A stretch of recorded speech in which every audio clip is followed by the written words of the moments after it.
This time on episode 365 of Legends of S.H.I.E.L.D., we talk Wandavision Season 1, Episode 7, Breaking the Fourth Wall, and we talk your feedback. I'm SP from Better Podcasting, a show dedicated to help make your podcast better, and it is part of the Gonna Geek Network, just like the show you're checking out now. Shows on the network are individually owned, and opinions expressed may not reflect others. Find other insightful and wonderful geeky shows at GonnaGeekNetwork.com.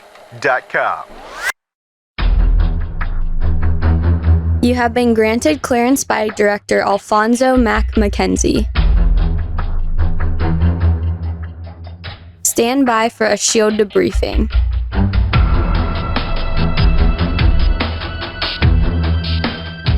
All information to be discussed here is classified and may only be discussed among agents granted clearance by the S.H.I.E.L.D. Director. Now it's time for your scheduled debriefing. I'm Agent Lauren. I'm Agent Michelle. And I'm producer of the show, SP. Welcome to Legends of S.H.I.E.L.D., a Marvel Comic Universe fan show. The show is recorded on Sunday, February 21st, 2021, live from the Legends of S.H.I.E.L.D. studios and broadcast sellers wide via www.geeks.live. Come and join our live chat as we record. Ladies, happy National Sticky Bun Day. I'm not going to say it. I hope you're talking about the food. Yes. That's all I'm going to say. Indeed, we're talking about the food. Look, the selections were sparse for this day, so that's what I went with sticky buns. It apparently is about the actual desserts and stuff like that. I figure food was better than the other option I had, so I just went with it. I think that's fair. The actual food is very delicious, and I will not bring up anything else. Okay. And in light of trying to keep this podcast as clean as possible, we're going to move on. Legends of S.H.I.E.L.D. is a fan-based podcast on the Marvel Cinematic and comic book universes. Because of Disney villain songs. If you'd like to talk to us about Disney villain songs, you can visit our website, legendsofshield.com. If you'd like to sing us your favorite Disney villain song, you can leave us a voicemail at 844-THE-BUS-1. That's 844-843-2871. We're on Facebook, Legends of S.H.I.E.L.D. Podcast. We're on Twitter at Legends of S.H.I.E.L.D. We're on YouTube, youtube.com/GonnaGeek. You can tell your Amazon device to enable Legends of S.H.I.E.L.D. skill. You can join our very robust discussion about Marvel properties and share memes on our Discord server at GonnaGeek.com/Discord. And remember, Legends of S.H.I.E.L.D. is a proud member of the GonnaGeek.com network. I will say I was impressed by one of the memes that have already been posted about this episode over on our Discord server, which if you know the meme about the cat... Smudge! Yes. Yeah, there is a take on that. I've seen that one and it's fantastic. Oh, and there's another one. It's like, I canceled Firefly too. Oh. So I'm sure there's going to be lots more as the week progresses. So you can join us at GonnaGeek.com/Discord. In the meantime, let's actually talk about the episode this week.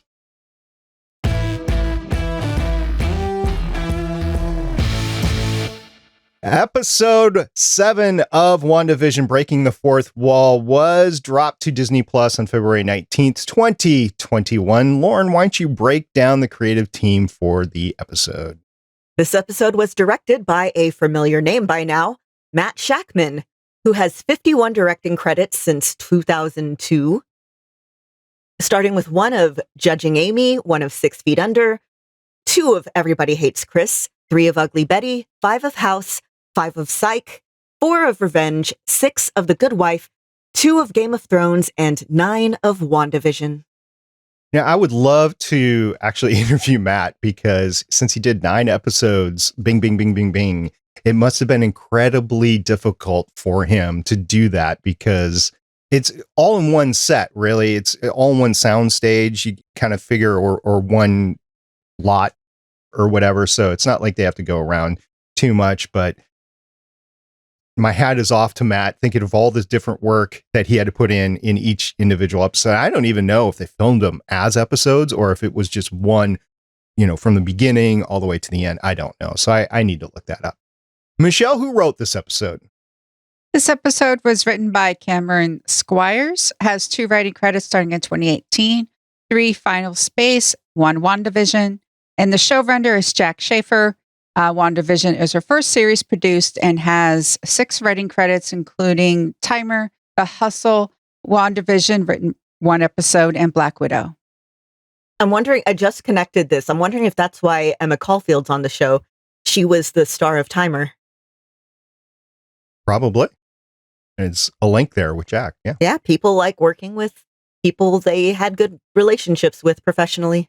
Or they can actually write the part as where they see somebody actually playing it, like the president in Battlestar Galactica. I mean, that was a case. Oh, wouldn't it be great if McDonald actually played the president? And everybody's like, yeah, sure, that'd be great. It's reminding me of Avatar: The Last Airbender. They were looking for a Jason Isaacs-like voice for one character, and finally someone was like, why don't we just ask Jason Isaacs? Tends to work every once in a while. Not all the time, but every once in a while. All right, breaking the fourth wall.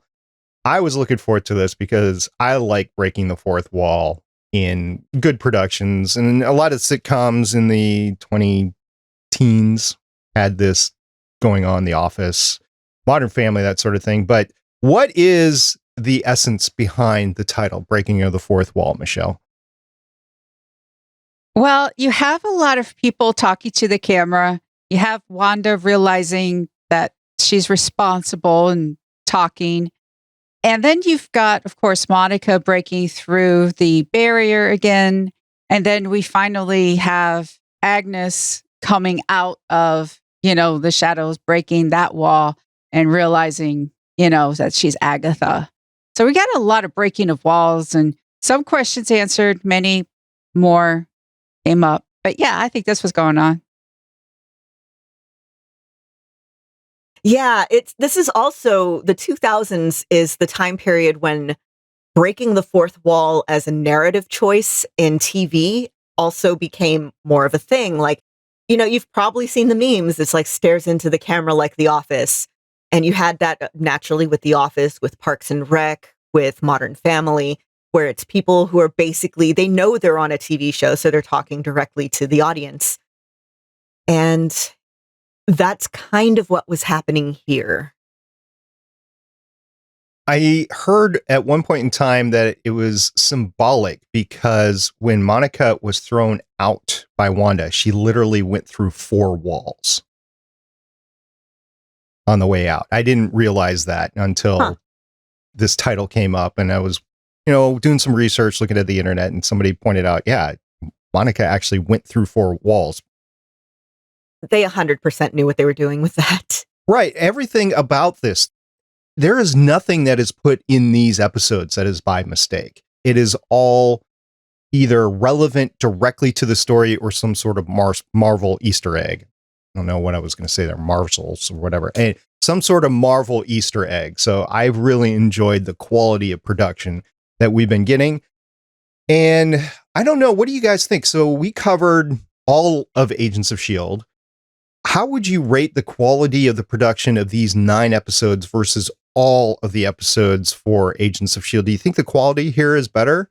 You cannot compare. Yeah, it's out of that league. Agents of S.H.I.E.L.D. was made on that weekly 7 to 8, that whole 7-day rotation. Sometimes there's an 8-day rotation where you have 6 weeks to do the final post-production and get it out there. You cannot compare trying to, doing 22 episodes in a certain type of months, because these are, and here's the thing, this isn't 13 hours. This is not 9 hours. Sorry. This is not 9 hours of content. We've had episodes that are 22 minutes. This episode was barely 40. So this isn't even 9 hours of content. You cannot compare. They had less than 9 hours of content to film over months, while you have a broadcast network schedule. You cannot compare apples to oranges. Yeah, this is also working on, I'd say, if I remember right, it's less than it costs to make a Marvel movie, but it's like the budget is more like an HBO show than a network show. I had a fantastic discussion offline with somebody that had just watched WandaVision and had not watched anything else in the MCU. He was solely focused on the storytelling of WandaVision. And of course, he went into all the TV tropes and everything. Just like in the beginning of our coverage of WandaVision, we were talking about how it was reminiscent of different levels, like 3 or 4 different levels. So he's like at level 1 or level 2, and he thought it was amazing just on that. And for the rest of us that are watching it at level 3 or 4, maybe even 5, we don't even know, it is even better. So I do enjoy that. But the discussion about serial television on a weekly basis versus I will call it the BBC model, even though it's a streaming model, where you had a buy of so many episodes and they got extra time to actually make them versus the TV shows. I think that is a fantastic discussion to have. And I think my viewing tastes definitely have gone to, I want to see more quality, but that's not the case with everybody. Somebody might just want, a little distraction. So go with the weekly stuff. Anyway, Michelle, you hit on it from the beginning. Agatha Harkness was divulged in this episode. We actually got confirmation that we're talking about Agatha, and we got maybe confirmation of her alliance, good or bad. What do you think, Lauren? First of all, vindication. So it's interesting. I've pointed out before, Agatha in the comics mostly is a good guy. She's a mentor to Wanda. She was basically the Fantastic Four's nanny for a while. In the Ultimate comics, she was apparently a villain in the Fantastic Four Ultimate series, which I never read because I am not the hugest Fantastic Four fan. I did see, and I was combing the internet for where I saw this. I saw this on like Friday, Saturday, and I lost it since then. But someone was pointing out she might be a composite character with, and I'm blanking out on the character's name, who was a bad guy who helped to deteriorate Wanda's state of mind in the 616 comics. I have not heard that. I have my own. What is your own? Okay, so yes, vindication. Now we know that we're going the magic route. We've been talking about the Doctor Strange thing. How are they going to do it? Here we go. Yes, Agatha is, like, as Lauren said, nanny to the first family of Marvel, helpful of Wanda. We saw a close-up of the Fly, which means probably Mephisto. And here's the thing about Mephisto. Mephisto has to corrupt someone first because he can't do stuff on his own. He needs a proxy. And so has to corrupt someone first in order to do his bidding. So I'm wondering, because we just didn't see a fly little buzzing about. They did it. You saw it on the curtain. Fly, just the fly. So I'm wondering, because again, Agatha has such a good reputation in the comics. I am wondering if with the Fly, we have Mephisto actually being the actual true bad guy, got a hold of Agatha, corrupted Agatha.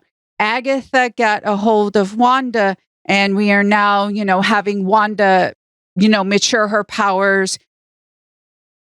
She is the one that does the hex. She is that power behind the hex, but she is being manipulated into keeping it going. So I'm wondering if there's a bad guy to the bad guy. I don't think Agatha is. If we got the Fly, if we have the Fly, we have Mephisto. And if that's the case, that's what I think is going to happen. Okay, so that is not actually a fly. What that is a cicada. And I'd need to see a still to compare it. But the first thing I thought of when I saw it was the 17 and 13-year cicadas, which, for those of you who don't know, and I'm not sure how you could have missed this happening every few years, There's a genus of cicada that buries underground and just sort of is a larva, a pupa, for 13 to 17 years. And when they come up from the ground, they swarm, they're loud. There's like a month where they're everywhere and they're mating, and then they all just die. And the fact that these specifically come up from underground, and we see that the basement is full of weird stuff, I'm wondering if it's a little bit of symbology that, she was underground for all this time and now she's back in the light and to do her business, as it were. The other thing that I wanted to point out, and it's actually really funny that SP and I are wearing the shirt colors we are. SP's wearing a red shirt. I'm wearing a purple shirt. Intentionally on my part, by the way. Yeah. Unintentionally on mine.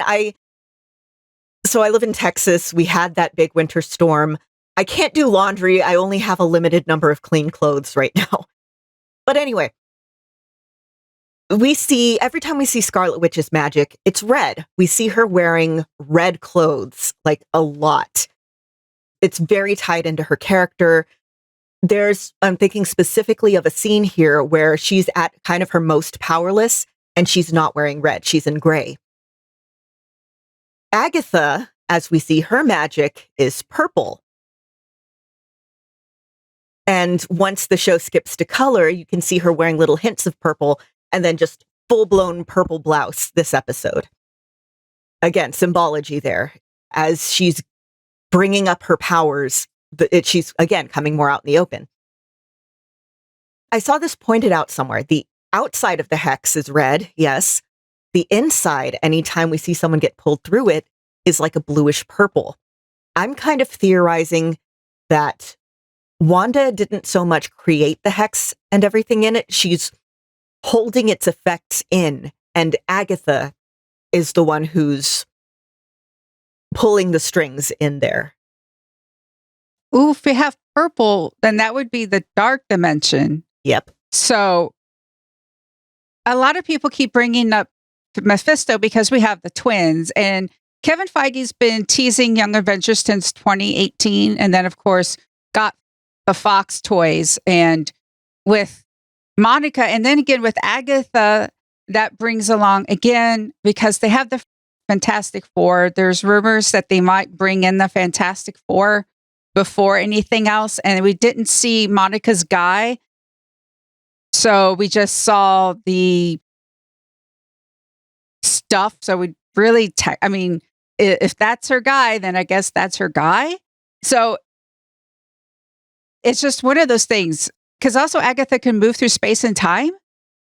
So it's just like a dark dimension thing. Again, this is supposed to tie in with Doctor Strange, but for them to bring out Dormammu, however you pronounce his name, as the bad guy again. Dormammu. I don't know. That might be too repetitive. So I'm sort of again with Mephisto, because it would be an interesting new villain and it's tied to multiple things. I'm wondering if this is also going to tie into Eternals, because the demonic beings of the Marvel Universe, they're basically just, they're demons, but it's also they're of a different species.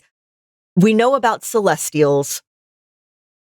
We know that the Eternals are kind of related to that, but not really. Is this bringing in something that's going to be, again, big in Doctor Strange, in maybe the Eternals, in the weirder stuff that they're going to do for TV? I don't know. I'm very curious. And also in the past, I've talked about, well, where did, Wanda made up these two kids. Where did she get their souls? Again, in the comics, the first time that Wanda ends up pregnant, the souls of her children are actually shards of Mephisto. And that's why they have to put them back. That's why Agatha wipes her memory of having the kids, and that kind of drives her a little more off the edge in Disassembled when she remembers. – Everything right now seems to be pointing to Mephisto. we'll see if, again, they're going to, take a swerve at the last second and do something completely out of left field.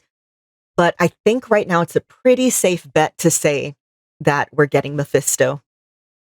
And we're getting Nexus being the commercial Nexus. We get Nexus beings, which are rare I actually looked this up, just so you case. Mm-hmm. Rare individual entities with the ability to affect probability. That's something Scarlet Witch can do. And thus the future, thereby altering the flow of the universal time string. These beings, each referred to as a nexus, act as keystones in the multiverse and are crucial to its ultimate coherence and stability. And as we've been talking about, in-game messed up time. So, yeah, we're just geeking out over. Yeah, it's, again, I was looking. After the episode, I had so many tabs open, looking stuff up. Nexus beings are also basically like the center of magic in their particular universe. They're kind of, by them existing, they're keeping magic. I don't even really know how to explain it, but they're kind of responsible for that just by existing. And again, like Michelle said, messed up the time stream. Everything's gone wonky. Maybe that's why Wanda's powers have both increased and seemingly freaked out. I'll lay something down on you guys that I heard online was that the excitement and the energy of Wanda herself as she's narrating the start of the episodes has waned. So if you compare her speaking at the beginning of the episode 1 versus at the beginning of the episode 7, you'll see a drain of energy. The inference is that somebody, whether it's Agatha or Mephisto or whatever, is draining energy to do something. Now, in the cellar, we saw a bunch of magical stuff, including a magic book. We've had experience with magic books, both with Doctor Strange and with the Darkhold over in Agents of S.H.I.E.L.D. Now, in Doctor Strange, there in the library, there was a space that was open that had a book that was missing, basically. And could this be that book? Was the Darkhold that book? I don't know. But since Kevin Feige has kind of sort of said that the Agents of S.H.I.E.L.D. was no longer part of the MCU, I'm thinking it's more aligned to Doctor Strange than to Agents of S.H.I.E.L.D. I don't see why it couldn't be both. We know that the show ties into Doctor Strange, and we know this is a separate dimension from Agents of S.H.I.E.L.D. verse. So maybe that's this universe's version of the Darkhold. It could be, especially since we're now looking the face into the Nexus or the multiverse or whatever you want to call it. That's where we're going here, which is great that Disney bought Fox at this point in time and we got the mutants, because this is a great time to bring those storylines in together where you can actually throw in the mutants and Fantastic Four and everything like that. I think it's all coming together. The time jumping, that was kind of freaky at the beginning, where we had speculated before, where we had kind of reached the end of the time with the sitcoms and that Modern Family was going to be it. And we were wondering if they were going to go back in time. And we kind of got that, kind of didn't. So we're not going to be revisiting, I don't think anyway, we're going to be revisiting any of the times for the sitcoms. It's not like we're going to get a longer delge into Full House or something like that. But it was pretty cool where the kids were playing video games and it went back to Uno cards and Atari 2600 controllers and everything. And so obviously Wanda, I think, is having problems since she expanded the hex of creating the hex. Get back to what Michelle was talking about. And I think Agatha is controlling everybody's mind on the inside. Although Wanda has had influence, it'll be interesting to see how that all pans out in the next 2 episodes. This episode had so much. So again, I feel, okay, first of all, we see Wanda in the middle of a breakdown, like in the show. It's, mommy's going to have a lie-in and the whole mention of the quarantine style staycation. And I was kind of shocked out of the show for a moment with that, because COVID-19, as far as we know, doesn't exist in the MCU. This was filmed for the most part before the lockdown. And I think it's interesting to see that little bit, again, breaking the fourth wall, just acknowledged in there. But beyond Wanda sort of breaking down this episode, I feel like, again, this episode's about Agatha. This episode's about just setting up the end game of the show. So in the comics, Agatha was a witch from Salem. Yes, that Salem. Yes, that time. And she survived being burned at the stake, which, by the way, nobody was burned at the stake at the Salem witch trials. They were hanged and in one case pressed to death. But I did a whole presentation on it in middle school. People were very disturbed. I'm surprised I didn't get sent to the counselor. I made a diorama of a gallows, so... Wow. Yeah, it's me. But one of the things that's really... If you go back and you look at like the Malleus Maleficarum or just any of the stuff that was written about witches back in the day, one of the things that they were supposed to look for are witch marks, which are usually just moles and stuff like that. That was where after the witch had supposedly signed her name in the Devil's Book and she would get a familiar, which is Senor Scratchy. Anyone? And that mark was supposed to be where they would suckle the familiar. So if you didn't like someone and you knew they had moles, you'd be like, well, they're a witch. Here we have Senor Scratchy, who is her, for all intents and purposes, her familiar. In the comics, it was a cat named Ebony who had the ability to shapeshift. We see, again, it's just the little bit of her at the beginning of the Agatha All Along segment, when we see her clothes changing, it seems to be kind of that old-fashioned gothy look. Oh, talking about moles. Remember before she takes the kids, she looks at Wanda and she says, I have a mole on my back. Yep. Did you take a look? And then she's like, oh, no, boundaries. Yep. And I've watched this episode 3 times. Same. So it's like, and then it's like, and she also is the one that manipulated having Pietro. So I wonder if it, if anyone could have pulled anyone out of like some sort of dimension, it could have been her doing it, because again, traveling across space and time. It's just a lot. And then we finally get, I know we haven't even talked about it, but we're finally getting Monica. I mean, we hypothesized that I hope it's Spectrum, because when she comes in, she sees actually the waves and everything. She actually sees the EM spectrum, because the whole eye thing. So I am hoping that I hope the name's going to be Spectrum. Yeah, we'll see. Also, speaking of Pietro, I saw a theory, and again, this is just a theory. In the comics, Agatha has a son named Nicholas Scratch. So again, Senor Scratchy, but someone's theorized that Pietro is actually Nicholas Scratch. I don't know. It's all a big shrug right now.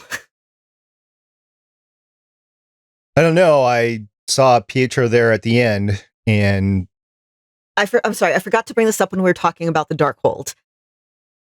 I was looking up stuff about the Darkhold earlier, and it's actually kind of important in both Agatha and Scarlet Witch's backstory. There was a mini-series a while ago called Darkhold Book of Sins. And in issue number 6, Agatha finds a prophecy in there that reads, "A child born of no man and a woman marked by sin. Daughter becomes mother, then will the dark return begin." So, big shrug there again. Okay.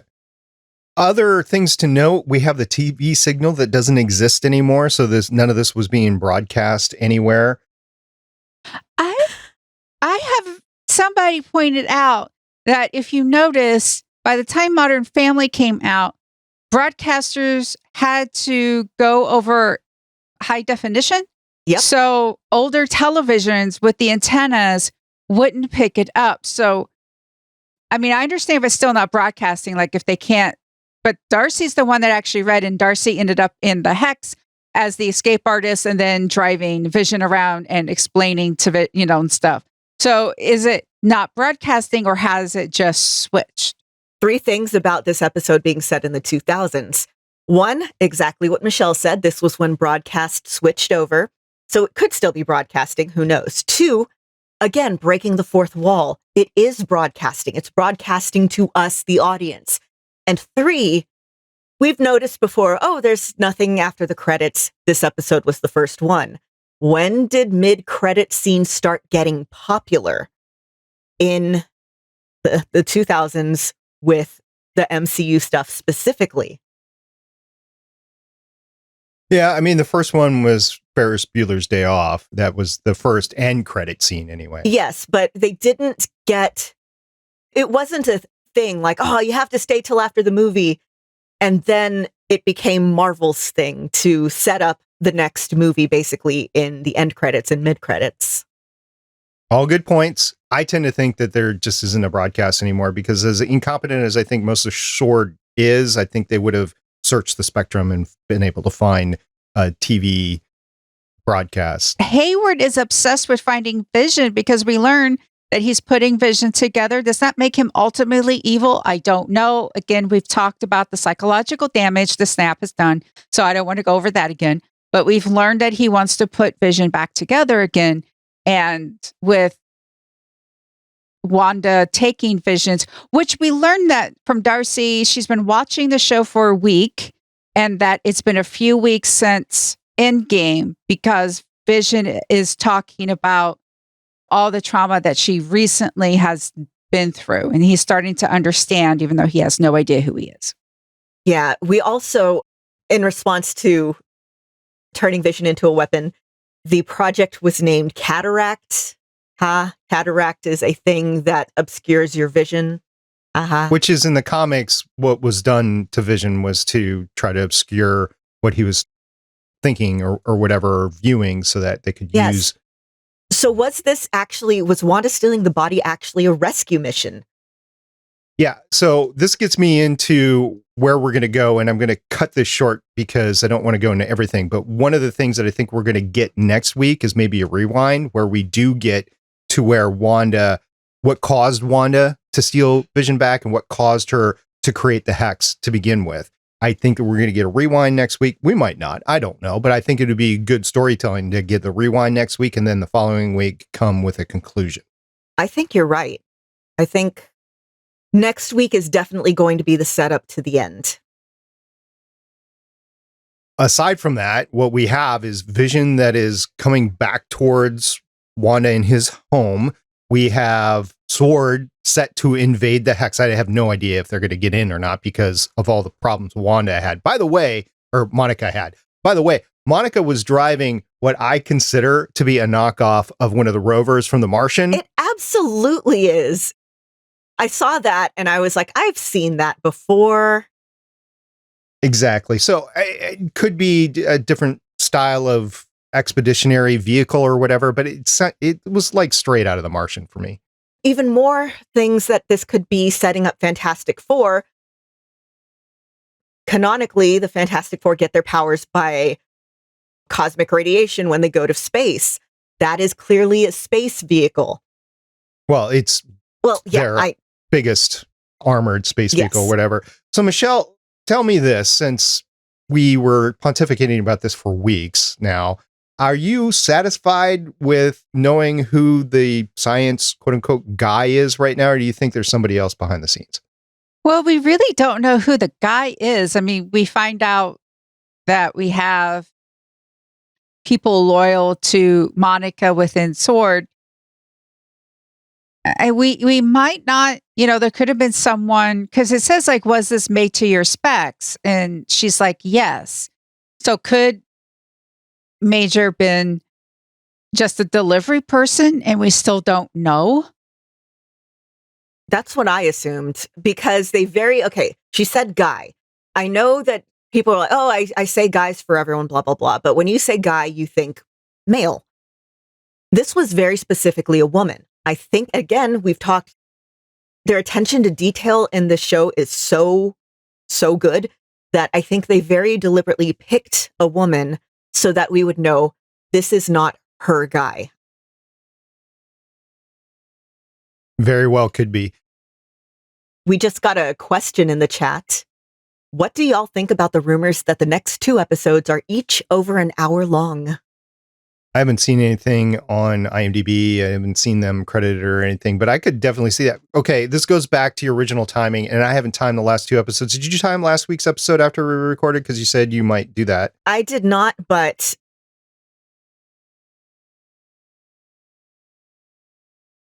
yeah, right. I was thinking about watching, if I had time, all of them before we recorded this week. I didn't have time, so probably next week I'll watch all of them again before I watch episode 8. So what we're talking about is a couple weeks ago, Lauren went back and she timed the amount of time that we spent inside the hex, inside WandaVision, and it was roughly about 22 minutes, which is the length of a sitcom. And I did not time this week nor last week. I could see it being more this week just because we had a lot of people that were taken out, like Darcy. We haven't even talked about Darcy yet. I mean, we've alluded to her, but we haven't talked about it yet. So I don't know how much time was spent inside the hex. I could definitely see it being longer because we're no longer in that sitcom trope. well, we still sort of are. Like here we've talked, it's a little bit Modern Family, it's a little bit The Office. The opening credits, first of all, the music was very reminiscent of The Office, and the actual opening credits were very reminiscent of a show called Happy Endings, with the first word just being put in all sorts of places and then the second word coming in at the end. Yeah, go look up the Happy Ending credits on YouTube. Everyone in the comments is there like, who's here from WandaVision? So I think we're still in that 22 minutes being shown to us from inside the hex. The only sitcom that I watched amongst that bunch was The Office, and the music was reminiscent of The Office, but the credits themselves were nothing like The Office. I did go back and I did look at the Happy Endings credits, which was done by the Russo brothers, by the way. Oh, even more. Okay. Yes. Again, more tie-ins. Right. And the visuals were straight out of Happy Endings. And was it Munsters at the end or with Wanda? It felt very Munsters. Are you talking about the Agatha All Along song? It felt very Munsters. And there was the Addams Family too, but it felt more like the Munsters to me than Addams Family. Anyway, who knows what that could be. It was black and white. It was back to black and white. Well, it's showing Agatha, and the Agatha All Along song, by the way, I've had it in my head for days. So good. Wait, only 2 days. You haven't seen it before Friday, so it's only 2 days. That's multiple days.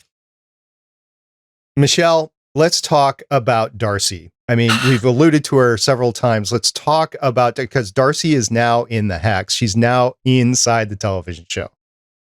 She says, I wanted a guest starring role, but I wasn't expecting this. And I just love how you had the sitcom trope of the miscommunication, the one person think you're, talking about like, what, do you want to like go out on a date with me? And Vision's just like, you helped me. And that was kind of funny because that's a trope. And then Darcy, first off, obeys traffic laws. That's interesting. And then, she becomes like the escape artist. Again, she was chained up and then she's just able to break out of that. But I love the line where she's like, okay, I'll go out with you, but I'm ordering the lobster. That's also a trope because it's supposed to be the most expensive item. So that whole, if you take me out, I'm going to order expensive food.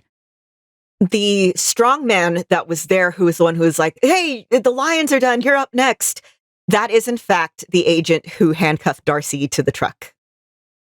Oh, I was wondering about that. There has been speculation about the S on his belt, that it was Strongman or Superman or something like that. It was probably for sword. Yeah, it could have been. And it was really funny having Kat Dennings inside of a sitcom again. I mentioned this last week. It would have been a stretch having her in a diner because there's not really a diner set that we know of anyway in this town, but that would have been awesome to bring her in that. She did steal a funnel cake truck. Okay. Cupcakes. Okay. I'm going to say it counts. All right. We're going to count that. She steals the key. Did you guys pay attention to where she got the keys from? A hula girl bobble. Yes.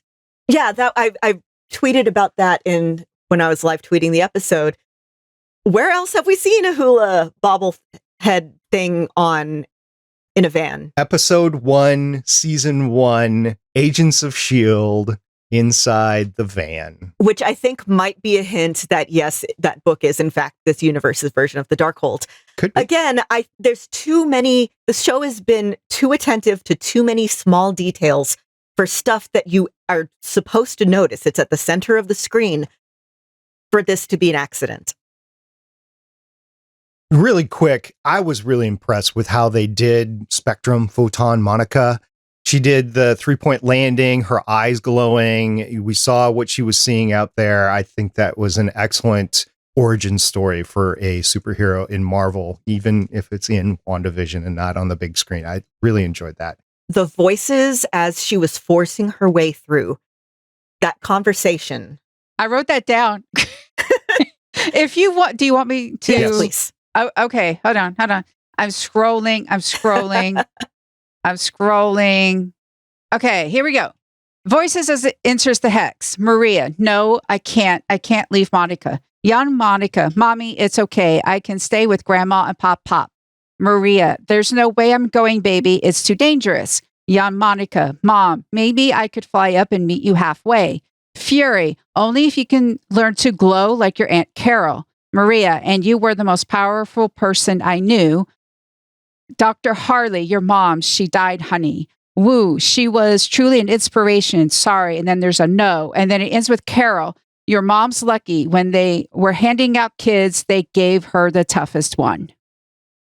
And then that's when she pulls herself together and punches through. Yeah, am I right that that's a whole new conversation between Monica and Maria? I think a lot of it was taken from the Captain Marvel movie. It's been too long since I've seen the Captain Marvel movie. Like Fury's comment was straight out of the Captain Marvel movie. Okay. And there could have been some stuff that wasn't in there, but I took it as that most of it was part of what we've already seen on screen, which was the Captain Marvel movie. We still don't know what happened between Monica and Carol, but I don't know if it had something to do with her mom's death or whatever, but we'll probably see that because they don't just bring that up for nothing, right? Yeah. They brought that up originally a few episodes ago because it's going to manifest itself in the future. Oh, and we have, speaking of that, once she's in, first of all, her undershirt from that astronaut outfit is very reminiscent of her superhero costume from the comics. Oh, it did have sword on the front. Yeah, and it had sword on the front. But when she's talking to Wanda, she's trying to talk some sense into Wanda. It's stuff we've talked about in a previous episode, how they're both grieving. They're both grieving what's to them a very recent loss. And it seems like she's starting to break through to Wanda, and that's when Agatha comes and takes her away. Well, stuff that I've learned in Stargate SG-1 is never go into the basement. And I think they're going to go into the basement. That's stuff I learned from horror movies. You never go into the basement. Right. So, Michelle, how'd your mom like the episode? She had to ask me, so it's not Wanda. And so I had to explain like Agatha and that it's, Wanda is doing the hex part, but she's being manipulated and that we'll find out who's been manipulated in the next 2 episodes. So she found it intriguing. But again, for the person who isn't like a geek like us, it was a bit like, who is that? And why is she important? So I think next episode, a lot of people are having issues watching WandaVision because first off, it's episodic and it's actually going from traditional episodic to modern episodic. And you have to be willing to stick with it. I think this is something that a lot of people might binge after it's all done, which is going to be interesting how it's going to be, and binging it as opposed to doing it week to week. But this is like one of those, for her, it was a head scratcher because she's not a geek like us. That's fair. That's reminiscent of the same conversation I had with another person, a guy who actually is the producer of the audio drama that I'm going to be on. He was interested in the storytelling about it, but I didn't know he didn't have any knowledge of the rest of the MCU. He's like, yeah, I could care less. Now the mutants, X-Men, I'm all over that, but the MCU, no. So it was an interesting conversation I had with him. So the very end of the episode, in the shawarma, as it were, we see Monica going to the basement, the cellar door. And when she opens it up, she sees inside, it's those vines that's all over it, but it has like that purple power kind of going through it. And Pietro shows up behind her. Do y'all think that that statement is a threat, or do you think that he also knows that something's up? I don't know, because from the way it looks from Agatha, he's been manipulating. So if Agatha's been manipulating him, then it's probably not a good thing for Monica. I could see that. I was taking it in the sitcom trope of a cliffhanger where it seems like it's not good, but it really is good. So I'm more on that camp, but I am not sold on either way. I'm only like 51% that Pietro is actually going to end up helping Monica versus there to possibly contain her, and then Vision is going to have to come in and save her or something. I don't know. Like, again, I said, I think we're going to get a rewind coming up, and I don't know if it's going to be the entire next episode, or if it's going to be part of the next episode or part of the final episode, but we still have to go back to how this whole thing started. So it's either going to be next episode or the final episode. Michelle, any final thoughts? I wonder if she's going to have to give up Vision in order to make things right. Because remember, Vision didn't want to be brought back. And when he learns his origin story, he doesn't really like the fact that his body is made from someone who is going to commit global genocide. And it's just interesting if that's going to have to happen, because when you grieve and sometimes you have to let something go. And I just wonder if she has to do that. I thought this was a good transition for the MCU to get with everybody, all the fans like us that really didn't feel comfortable with Vision having to leave the MCU at the end, just like Black Widow. And I think this was a good transition. To Black Widow's got her own movie. This is kind of the transition for Vision. Yes, we got the awesome death scenes within Endgame itself and within Infinity War itself. But I think this is the transition for fans to bring closure to, and resolution, so that they can go forward with the MCU. That is just my anticipation of what we're going here. I think that Vision is just at an end. Paul Bettany is at an end for the MCU. Just my 2 cents. Next week, we will be covering WandaVision Season 1, Episode 8. I do not believe it has a title as of yet, and keeping with that, great. And, this could be part of the anti-spoiler thing that Disney Plus has. They realize that everybody's watching this on Disney Plus, that it is not a set watch time. Lauren, you're doing the live tweets on Saturday mornings, your Saturday morning cartoons. Mm-hmm. I want to give everybody a chance to watch it before if they want. I don't want to just jump right out there with spoilers, since again, this is not a show that airs at a certain set time. Right. You can watch it whenever.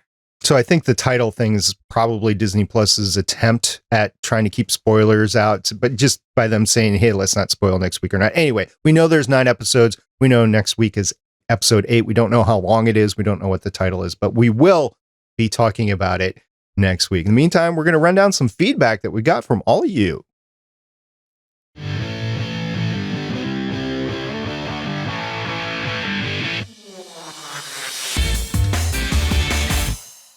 We got some feedback on Twitter. Yep. Mr. Paraclete said, someone brought this up on a different social media feed. Who would win in a fight, Dark Phoenix or Scarlet Witch? If I'm not wrong, isn't Phoenix higher in power by a couple of levels or so? And this sparked a little conversation in the comments. If we put this specifically to the movie versions of each, and let's say I want to say the most recent version of Dark Phoenix, but I still haven't watched that movie. Bad X-Men fan. What do y'all think? Yeah, that's the big thing. It's always which version of Dark Phoenix, because you have to remember, I've lost count of how many times Jean Grey has died and been resurrected and been cloned and been Phoenix. And which version of Dark Phoenix are we talking about? Are we talking about when she was with the Hellfire Club? Are we talking about when she actually went and destroyed a planet? And which version of Scarlet Witch are we talking about? Are we talking about this Scarlet Witch, or we talking about the Scarlet Witch that could create her own reality? It would be an interesting fight. I think they would hold their own, but I think it's interesting. I think if we go with peak power or something, I think Scarlet Witch might have, she can really manipulate like the space around and such. So maybe Scarlet Witch. Yeah, it really is. It's a force of cosmic nature versus basically the channel through which chaos magic flows through. And I think the one thing that I'm absolutely sure of is it would wreck a lot of stuff if they ever fought like full power toe to toe. I'm going to go off script and I'm going to say Captain Marvel just because she's my favorite.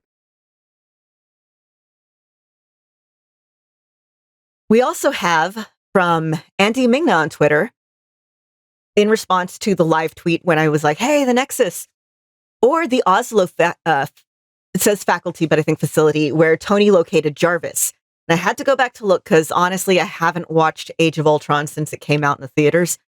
But yes, Tony actually does go to the Nexus facility in Oslo to look up their servers, and because Jarvis has like shown up on there.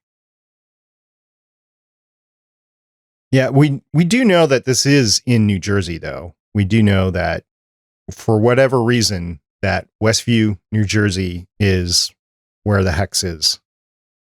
I don't know. Could be something there or not. Anyway, I think we've had a great discussion this week. Michelle, do you have a suggestion here? We are going to ignore all the advice we learn in horror films, and we're going to open that cellar door and head into the basement.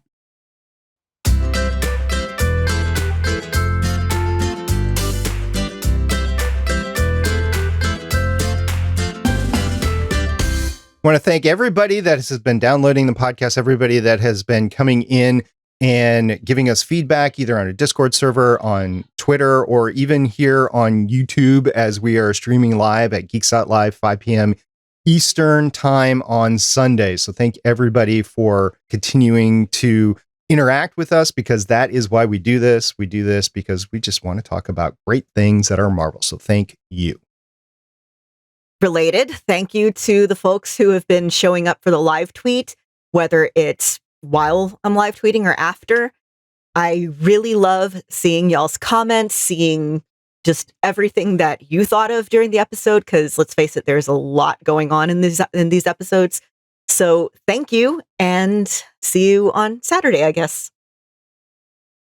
Yes, thank you to everyone who listens and also follows our Discord rules of putting spoiler-filled stuff in the spoiler section and then putting general comments in our podcast channel. And the memes are coming. I really just love that one. That cackle about she killed Sparky, and it's like like the Wizard of Oz, and you're a little dog too. But there's one, it's like that actually says, and I canceled Firefly too. I can't wait. That one's going to be memed for a while. We had to have our shoot the dog moment in WandaVision, apparently. Okay. And I just want to say that I've enjoyed everybody keeping to the spoilers channel once they've watched it on Friday and Saturday, because I mute that channel. So I don't see any notifications that come through on it until I actually watch it. And then I go in there and I post my thoughts and I interact with everybody and everything. So I think the spoilers channel is a great thing to do. All right. Until next time, I am producer of the show, SP. I'm Agent Lauren. And I'm Agent Michelle. Okay, see everybody next time. Bye. Bye. Bye. Thank you for listening. If you want to leave us feedback, go to gonnageek.com and you will find all our contact information and other shows. You can also visit legendsofshield.com where you'll find our complete archive of podcasts. The music heard on this podcast is by Kevin MacLeod, found at incompetech.com, and also artists on pond5.com and audiojungle.net. The opinions heard on this podcast are those of the individual hosts and do not represent Stargate Pioneer Productions, Legends of S.H.I.E.L.D., or Gonna Geek. Agents of S.H.I.E.L.D. is the property of the Disney Corporation, Marvel Studios, and ABC. No infringement is intended.